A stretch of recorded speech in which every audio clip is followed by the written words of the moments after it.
rüzgarda koşar yel gibi kalbim. Gözlerinde saklı yıldızlar benim. El ele göğe çıkar hayallerimiz. Seninle dünya başka bir renkmiş. Dönüyor dünya, dönüyor kalbim. Sevdan içimde ateşle serin. Aşkın rüzgarı alır götürür bizi.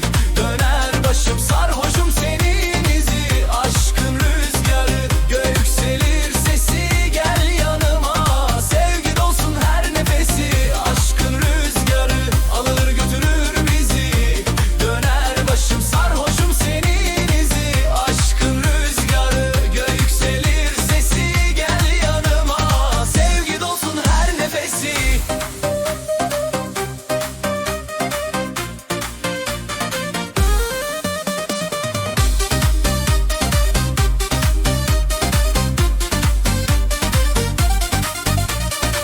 Küçük bir köyde şenlik var yine. Şarkılar söylüyor davul darbuka. Gözlerinle ışık düşer geceye. Seninle her an sonsuz bir hediye. Dönüyor dünya, dönüyor kalbim. Sevdan içimde ateşle sev.